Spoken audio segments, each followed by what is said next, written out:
For 2 seasons, Adam Scott has played Ed McKenzie in the Emmy, Golden Globe, and SAG award-winning Big Little Lies. I'm at Noble Gold Derby, here to ask you, Adam, what was different about coming back for season 2?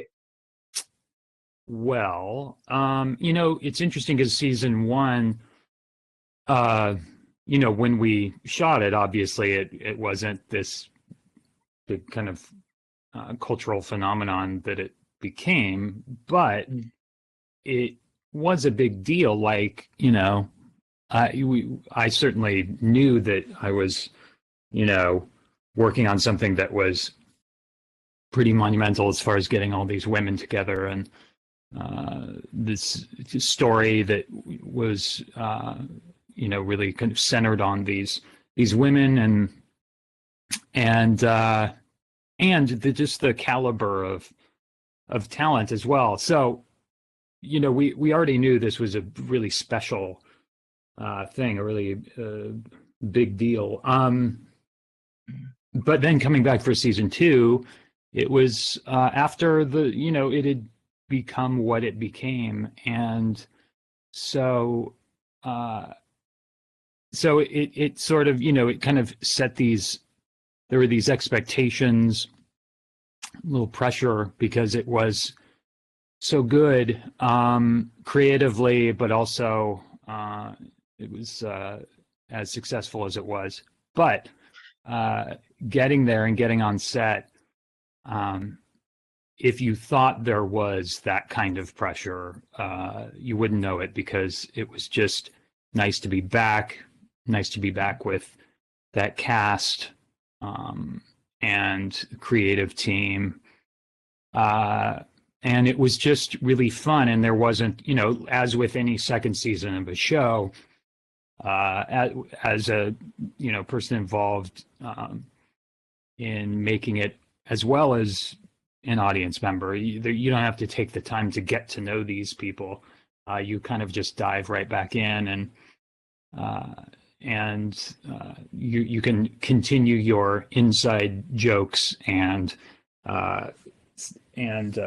set rituals and all of that. So it's really fun. Going back for a second season of anything, for me, is always a blast, because it feels like we're making a sequel. And I always, growing up in the 80s, loved sequels. So it was really fun, and I guess what I'm saying is there's just a level of comfort because we all knew each other already. Can you tell us any of the great inside jokes, or your favorite inside joke from Big Little Lies? Reese and I had this thing that was really dumb, really dumb, and I forget. Oh, great! I forget where it came from. I almost feel like it came from a scene, because Ed's always preparing food. I'm always like getting something ready food-wise, and we started talking in this ridiculous accent about, I think it was about cheese. What was it about cheese? About a snack I was making. Anyway, you know what? I'm deciding right now I'm not gonna recreate it here, because it will be embarrassing, and then taken out of context, it could be disastrous. It's not an offensive accent, is it? It's not offensive. Okay, it is not offensive. It's only offensive to the senses, myself, to the comedy gods, and to myself. Yeah. Okay. Yeah. Oh, well, maybe at the end, like any inside joke, it's not the greatest in the retelling. No, very much so. It was a big season for Ed and Madeline. Their relationship on the rocks in a big way. How did you find Ed's growth this season, and what were the challenges that you faced in portraying that? Yeah, I really loved what David wrote for Ed and Madeline this season. It was kind of taking um, the disillusion of a marriage,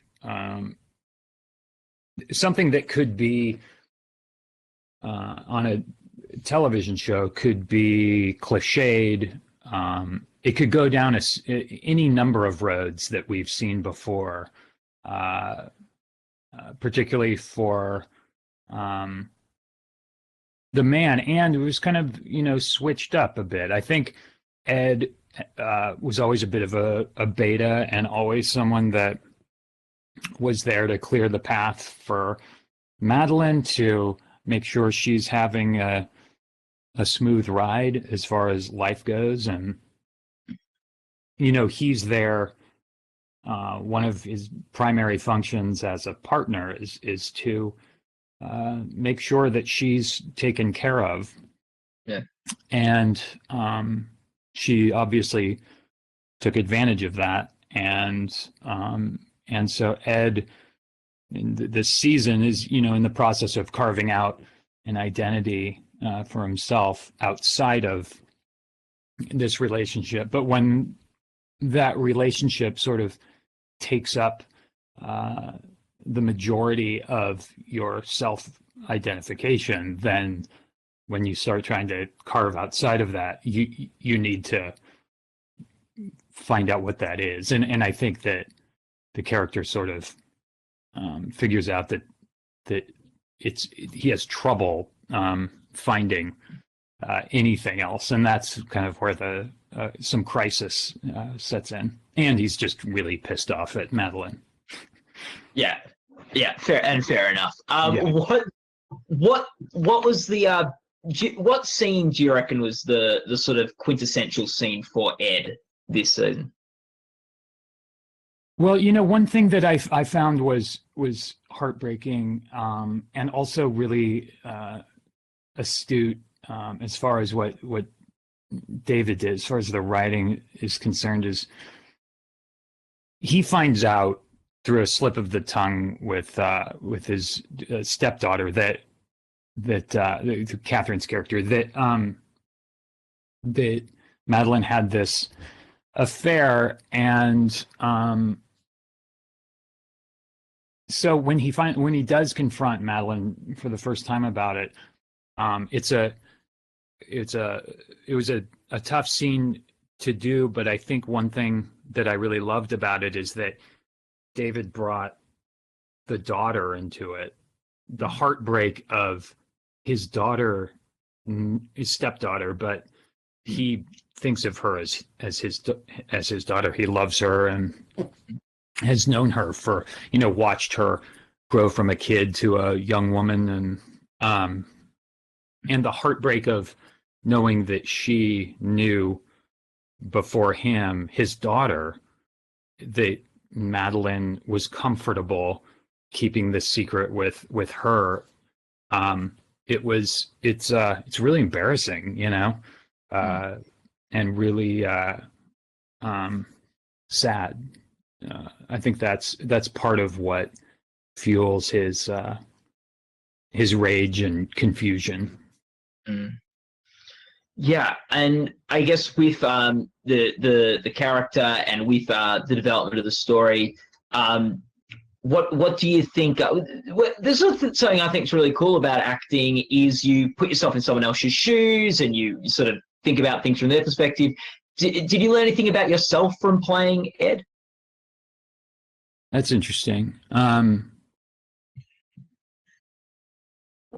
Well, you know what? I think that you always do. And I think really trying to harness the reality of what the character's going through. It's kind of you first. You have to think personal first, and then whatever you can't salvage personally, you have to go look for, right? Either with your imagination or, find out through others what that feels like, or what it's like. The perspective shift, once your perspective shifts, then what does the world look like after that? So I think when you start with yourself, you start thinking, well, what would I do if this happened to me? How would I react? How would that feel? Yeah. So yeah, there were some of those things I had never considered, because I just never, I would never think that would happen to me. And that's similarly, that's how Ed felt as well. Is this why this betrayal was so complete and so so deep. Yeah. We're an awards website. Obviously, Big Little Lies has done very well with entertainment awards, particularly that first season. And you are surrounded in this show by awards sort of royalty, with Nicole Kidman, Reese Witherspoon, Meryl Streep, Laura Dern, who didn't have an Oscar. They're all Oscar winners. What's it like going into a set with people that have won all these awards and have all this hardware on their mantles? Well, they all carry all of them to set every day, which makes it extra intimidating. Yeah. Power move. Yeah. No, of course that's intimidating, but it's also something that you get over pretty quickly. But also, even more than the awards that they have and richly deserve, it's so thrilling to watch it on display right in front of you. To watch Reese or Laura or Nicole,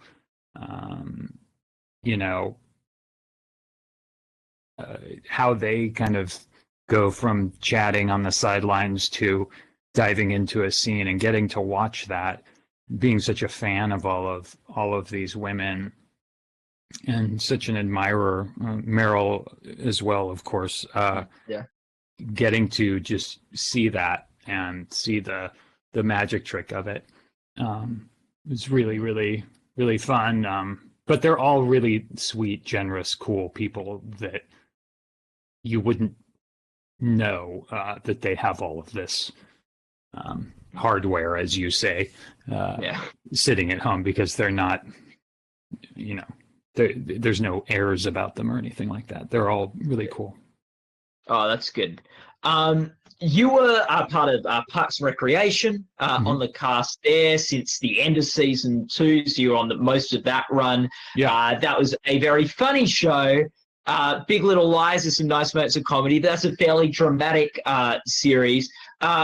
What is it like comparing the comedic ensemble and the sort of way collaboration works there and the more dramatic ensemble? Are they very similar? Are they quite different?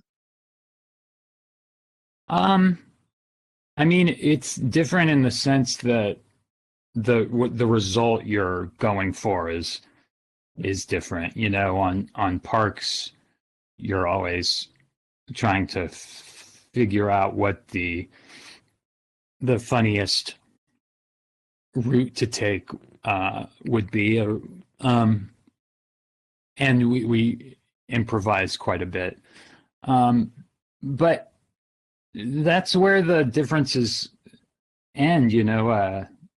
With something like Parks, which is so well written and directed,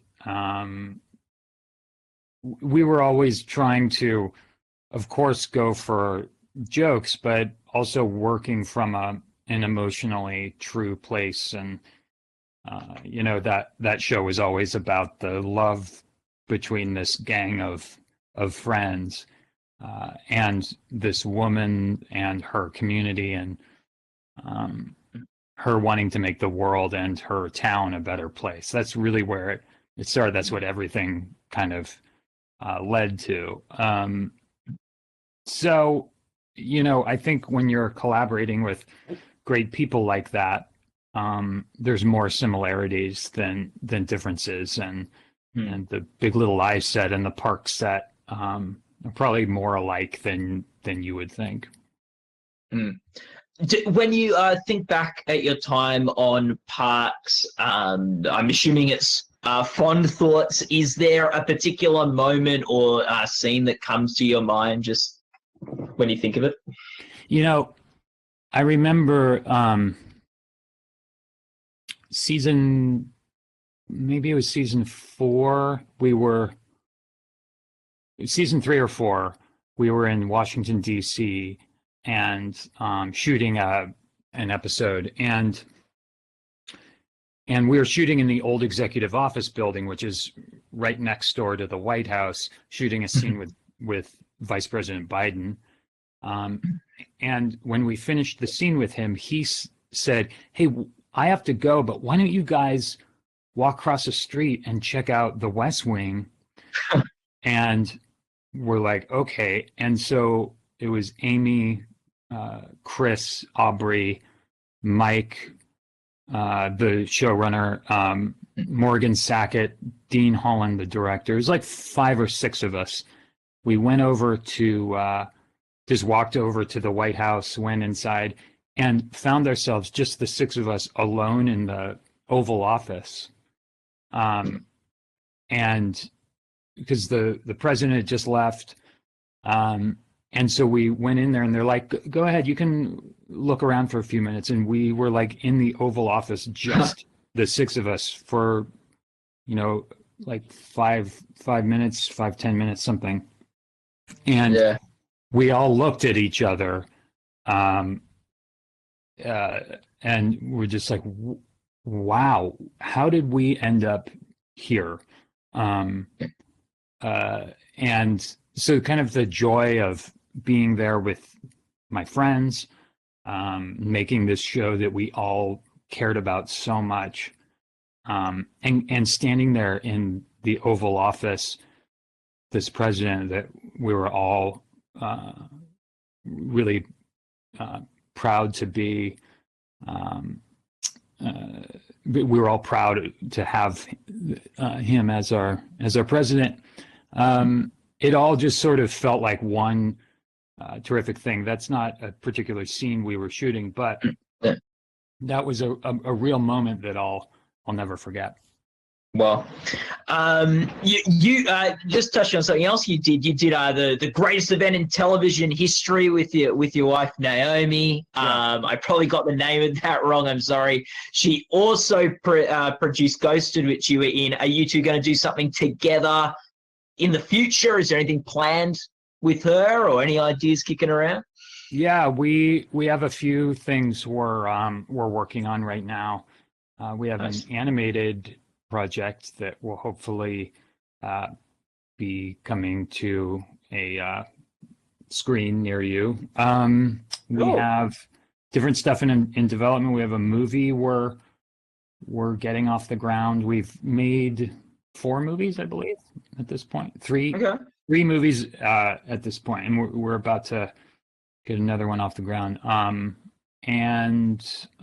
So we're hard at work getting some more TV shows out there. Oh, that's cool. You said before you loved sequels growing up. Coming back for a second season feels like a sequel. Did you have a favorite sequel from the 80s? And second question, what movie do you think deserves a sequel that doesn't have one yet? Oh, that's such a good question. Temple of Doom is my favorite sequel of all time. I think it's nice. It might be my favorite movie. But I think it's everything a sequel should be, and the excesses of it that almost topple it, and many people think do topple it, I love. And there's never been an equal to those action sequences in Temple of Doom. A movie that deserves a sequel, I think Midnight Run deserves a sequel and never got one. But like any sequel, it would need to be a perfect combination, because it would be a shame to ruin Midnight Run. Yes. Is there any talk of a third season of Big Little Lies? I don't know. I mean, that's certainly above my pay grade on this show. So I would imagine that's, if that's a conversation, it's a conversation that would happen in a room where I am not. Yeah, you're on board. But I think we would all be into it. But I can only speak for myself. Yeah. So, like, if what would you like to see for Ed? Like, if there was another chapter in his story, if you could wave a wand, what would you wish? I think that Ed is still in the dark about a lot. He got some information this season about Madeline, certainly, but also about Perry and all this stuff that happened. But there's still a lot that he does not know. And the way the season ended, it looks like he's going to be dealing with, he and Madeline will be dealing with some trouble with the law for a while at least. And so I think that if Ed is going to stick with this marriage, which it looks like he's ready to do, it's gonna take a lot of strength, particularly when he finds out everything that happened. Yeah, no, definitely. And just last question, Adam. When we spoke a couple of years ago, you said you're a big fan of Survivor. You still watching? Oh yeah, for sure. Who do you like in Winners at War? Jeremy, probably. I think this is an incredible season, maybe the best or one of the best. It really is unbelievable. I think I'm pulling for Jeremy, but I think everyone else is well aware that Jeremy could easily win. And so I worry about him. I love that he laughs whenever someone brings a name to him. Whenever they change a name, he just sits back and laughs. I know. He's. What about you? Who are you pulling for? I love Tony and Kim. Like, they're probably one of my favorite players coming into the season. I think if I had to put money on a winner, I'd say Sophie is looking in a good spot. Because she's just sort of gliding by and no one's targeting her? I think that she's got an idol, and she's also seems quite aware of what's happening. It seems like she's often, like, she's well connected with quite a few of the people still in the game and stuff, but we'll see. Who do you think on exemption or on extinction is going to get back in? Oh, that's a good question. I was pulling for Tyson too. I'm I love that he's out. Tyson's great. Natalie, maybe Natalie comes back. I don't know. Like, she's quite fit and things. Like, it's hard to know. You know what the challenge is going to be. Could be someone who's not voted out yet either. That's true. I could see a Kim come out. Boston Rob could get back too. He did really well last one. So great season. Yeah. Well, Anyway, I could talk about that for hours. Yeah, no, I could too. So I've got to keep an eye on the time. So, Adam Scott, thanks so much for chatting with us. For people watching this interview, you can go to goldderby.com to make your awards predictions and go to make your awards predictions and watch other interviews with Hollywood celebrities and awards contenders. Thanks so much, Adam. Thank you. Take care.